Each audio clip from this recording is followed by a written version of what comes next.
Hi, Modern Britlet. I wanted to take a moment to kind of touch base with you since it's been a week. Our routine has been interrupted.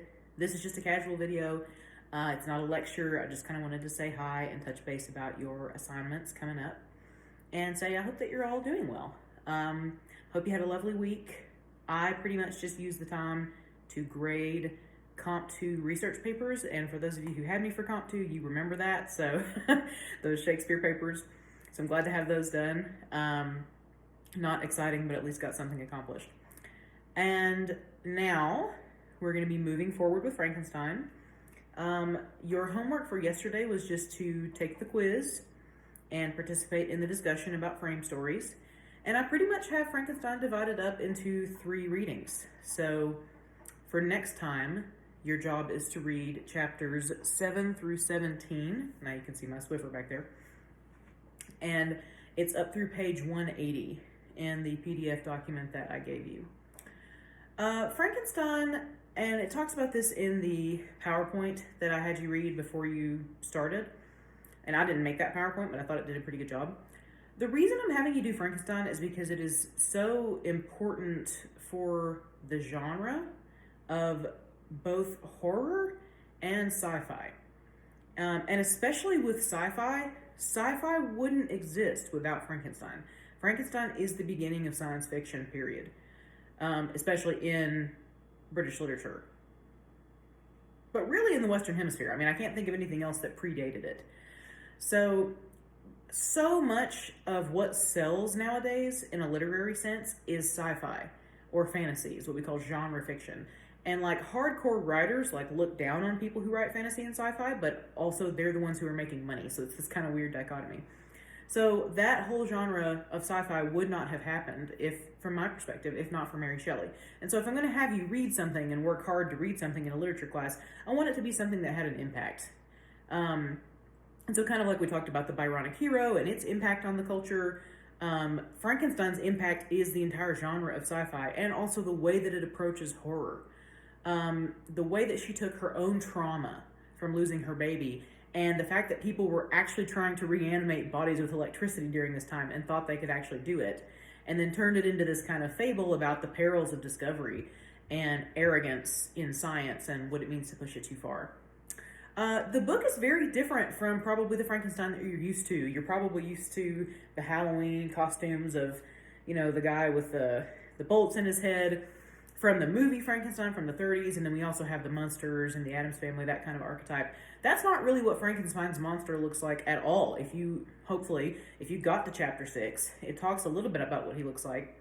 But his hair is kind of like down in his face. He's kind of like zipped together from these pieces of skin that are basically too tight over his bones. So it's almost actually worse, the description of the monster in the book, than the movie versions that we get. And it's really it's actually just as much or more about Victor, the creator, as it is about the monster. So there's a lot of themes throughout this book, and we can discuss some of those later. But your job, like I said, for next time, is just to read that next chunk of the novel through chapter 17, through page 180, however you want to look at it. And then next Monday, you will have a quiz. It'll be just like the one you just had. And sometime in between today, when I post the prompts, and next Monday, you'll need to participate in the discussion. So pretty simple at this point. There is no major paper for this class because it is a literature class. So your writing project, you already did. Your big writing project was your poem, and you have done that. The only other kind of contributing project you're going to have is at the end of the term.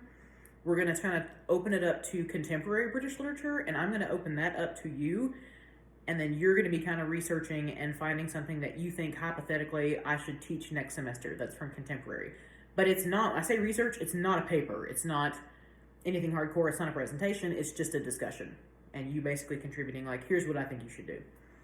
So that's it. This is really a test-based class. That's where the main points for this class come from. There is a big chunk for participation, but it's really a lot from the quizzes and from the tests, which are 20 points apiece. So if you have any questions about any of that, let me know. Before the break, like a week and a half, actually 2 weeks ago, you all got your midterm grade update. So you all got your test grade, you all got your participation grade, and you all got a grade for where you are sitting in the class at this point. So if for some reason you have not received that information, first of all, check your RadarNet. Second of all, if I have you on Snap, then I probably sent it to you via Snap because people wanted it as soon as possible, so check your Snap. And third of all, check your Edmodo. And so if you still have checked all those things and didn't get anything from me, let me know and I will resend it to you in whatever way that you think is most convenient. But I just want everybody to know, coming kind of into the midterm here, where they stand and how things are going. That's really it for right now. If you have any questions for me, as always, let me know. Feel free to reach out to me via Snap. Oh, and here's my husband. I just told them that I'm recording down here. Show them your face so that they know you exist and that I'm not hallucinating a husband. There he is. There's a shadow.